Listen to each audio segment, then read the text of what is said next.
And to cap off our top 5 beginner flies series, we have the one and only woolly bugger. I say one and only, but of course there are thousands of variants of this fly. It is so great because it can imitate so many different food sources, but it can also be tweaked in so many ways to fit your situation. So join us while we learn to tie the original and take it from there. To start off with, we're going to take a streamer hook. I've got a Hanak 950 size 8 here. As I say, you can tie this thing in almost any size you want. You can tie it up to 3/0 if you want. You can tie it down to 16s if you have the material small enough to do it. So play around with that. A streamer hook, though, something with a decently long shank, is a great idea, though. So we're going to take one of these hooks and we'll pop it in our vise. We're just going to tie a bare bones woolly bugger here. You could, of course, add a bead head, a cone head, anything you want to suit your conditions. So we've got that in our vise there. We're going to get our thread attached. I've just got some 6/0 olive thread here. I'm going to start it at the eye and then start running it down the shank. You'll see on especially these longer shank hooks, a little trick that you can use to help cover that shank in thread, again, to give that shank texture and something for this fly to bed onto, is to hold your tag end of thread up at a fairly steep angle and then wrap against it to let those thread wraps slide down to the hook, building up a nice even thread base.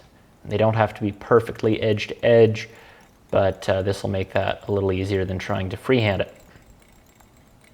So we'll take this down, working around the hook point once we get down here to about where that hook starts to bend. And we'll come in, snip away our excess thread. Now the tail on this fly is going to be Marabou. Marabou is a great tailing material. This is just your standard strung stuff. There are woolly bugger specific Marabous you can use. They're great too. You can even use the big select stuff using a pinch of Marabou off the side instead of the whole feather so you don't waste it. But the strung stuff is easy to find and it works great. So opening up the pack, you just basically want to find a nice soft feather that has even tips.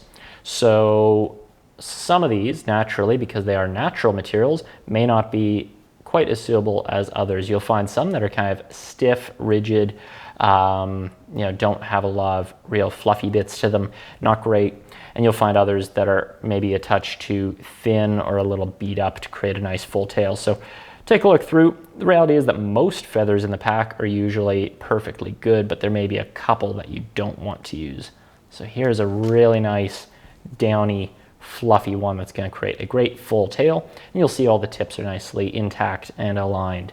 So tie this in. I'm going to gather up all the fibers, face them back, and I like a little bit of a longer than average tail on my woolly buggers. Call it about 1.5 times the length of the shank of the hook. So I'm going to eyeball that length, place it on the back so it hangs off, hold it in place with my left hand like we discussed, making a soft wrap of thread to start, and then tightening up with a few more tight ones.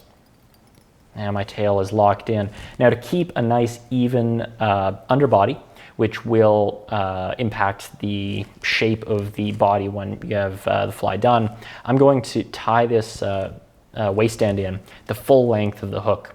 So what I mean by that is I'm just going to loosely spiral my thread up over that butt end of Marabou here, stopping just short of the eye, a couple of millimeters short, and then trimming off the rest. What I've done there is I've created an underbody that has a similar diameter all the way through, so we don't get lumps and bumps in the finished product. And now I'm going to take my thread back down to where that tail meets the hook. Now this is where, as I say, you can get real creative with the flies. Most buggers that you see will have a little bit of flash in them. So this is Krystal flash. It's just a very thin cut mylar. You don't have to do this, and you can use other flash materials as well. That's the beauty of fly tying. But what I'm going to do is take 2 strands of this material. Get a hold of the second one here, and there we go. So just 2 strands, a little goes a long ways here. And what I'm going to do is lay those 2 strands in alongside the fly and tie them down and around the midpoint of the flash. A few wraps just to hold them. And then the fibers that I have facing forward, I'm going to fold over to the other side, and do the same thing, tie them down alongside. So now I've got 2 strands on either side of that tail. And I'm just going to trim those to be about the length of the tail itself, like so. That looks great. Now for the body, there's a few materials going in here. The first up is going to be wire. So this is a small gold wire. It's actually copper wire, just plated gold. You can use whatever you want here for wire color. Small is generally a pretty easy to work with size on most sizes of hooks. I'm going to take off a strand, maybe 5-6 inches long, and I'm just going to lay it in alongside that hook. This is a fairly thin material, so I don't need to worry about tying it the full length of the body. It's not going to impact the shape of it all that much. I'm going to catch it in and put a few good snug wraps on there. Wire is slippery, so a few extra wraps can be good. That should be plenty there. And now the body itself is made up of a chenille. This is Rayon chenille. It's generally the go-to for a bugger. You can use cactus chenille and really anything you want, but something that's going to create an adequately bushy and thick body for you. So I'm going to take a length of that, again, probably about 5 inches or so, like so. And before tying it in, most chenilles, Rayon specifically, you can come in, pinch off a few fibers, and actually strip them off of the core of the material. So you're just left with these 2 little threads. Chenille is almost like a pipe cleaner, but the inside is thread instead of wire. So those are insides of this, and that's all we really need to tie it in by. By stripping those down, we now have a very nice small tie-in point. That's again not going to create excessive bulk. So I've caught that in. You'll see the wire and the chenille are both hanging off the back of the fly. Going to take my thread forward now to the eye of the hook. And now everything's going to start coming together. I'm going to grab my chenille. Forgetting about the wire for a second. Taking my chenille, I'm going to start wrapping it. First wrap should be right where that marabou meets the hook.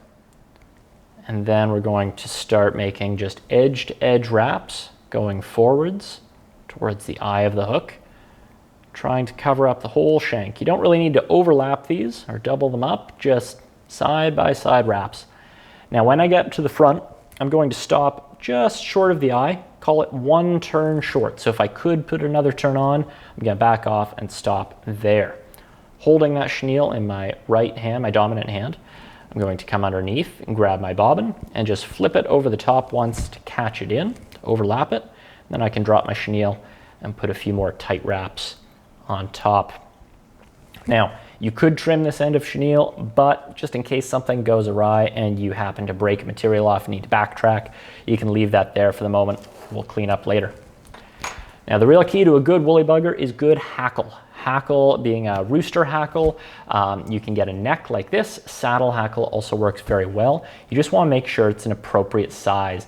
These necks, generally called streamer necks, work very, very well for this fly. And for a size 8, I'm looking for a feather somewhere in around the middle of the neck here. So I'm just going to eyeball about the size that I think it's going to take. And to be sure, what we're really concerned with is how long are these barbs, these little hairs that stand up off the side of the feather. Specifically the longest ones on the feather, which are going to be down near the base here. And how I'm going to measure that is I'm going to grab that feather, that hackle, fold it around the underside of the hook, and then just gauge in relation to the gap of the hook how large it is. And for a woolly bugger, really anywhere from 1 to 2 times that gap I would say is acceptable, depending on the look that you're after. You'll see some that are tied with really nice tight hackles, they look great. Others with long hackles, they look great. This is actually borderline long for me, so I'm going to grab a slightly smaller one. I'll just save that one that I plucked a second ago for another fly. I think this one, yeah, is a little more where I want it. So I'm going to take this, I'm going to strip off these real short fluffy ones at the base, like so. And you'll see this feather has a curvature.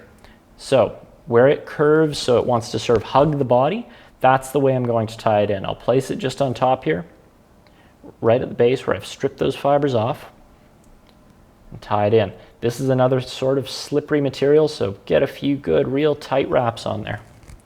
Okay, and you'll see that curves down towards the body. Going to grab my hackle. I'm going to make 1 or 2 full wraps right up front here, just sort of in place. Something like that. If it helps, you can use a pair of hackle pliers. If these feathers get a little short on you, these little sort of pair of tweezers can help grasp this hackle. I'm not going to use it, but it can certainly help.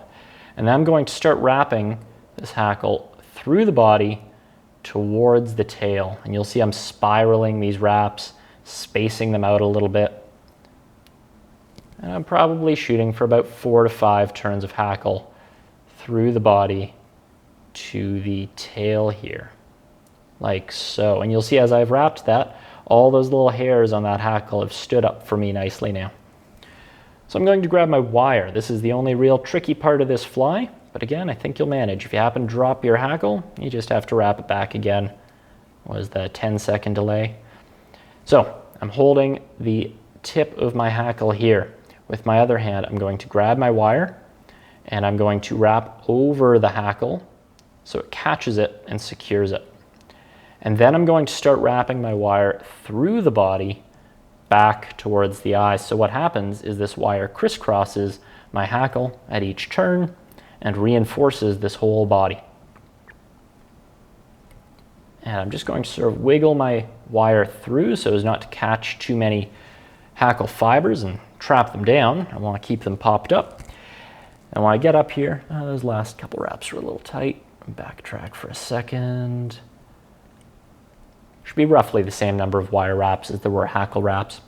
And then I'm going to tie this in the same way I tied in the chenille. So hold that in my dominant hand, flip my bobbin over to catch it. And again, wire is slippery, so make a few good tight wraps right here at the head, like so. Gotta come in. The wire can be broken off by just winding it like a helicopter blade until it stresses and breaks, like so. Saves your scissors that way. And then the other materials you can trim off. I would recommend trimming them off one at a time though, so as to get the cleanest cuts possible. Otherwise, they may be rough and jam up the head of your fly. So I'll cut off my hackle stem, and then I'm actually getting kind of close to the eye, but we have space. Come in with the tips of my scissors, trim away my chenille, and finally trim the remaining tip of that hackle that we wound back a second earlier. Now, if there are fibers up in the eye of the hook, you should be able to sort of pull those out of the way and use your thread to hold them back. Try and clean them up a bit. You can build up a little bit of a head now.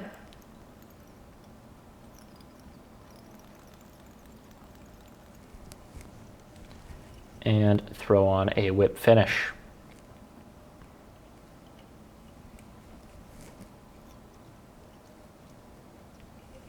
And like I say, you can really play with this pattern, this concept, throw a bead head on it, throw a cone head on it, add flash, mix up the materials a little bit. This is a really great platform and a really versatile fly for a lot of species. It can also imitate a lot of different food sources.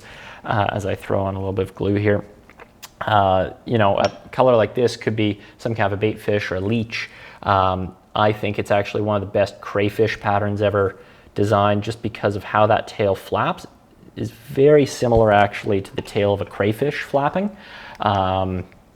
It fishes as a bait fish if you tie it in lighter colors. As I say, a really, really versatile fly. So definitely one you want to have in your box, one that's a great one to practice on as you're learning, because you're always going to need them.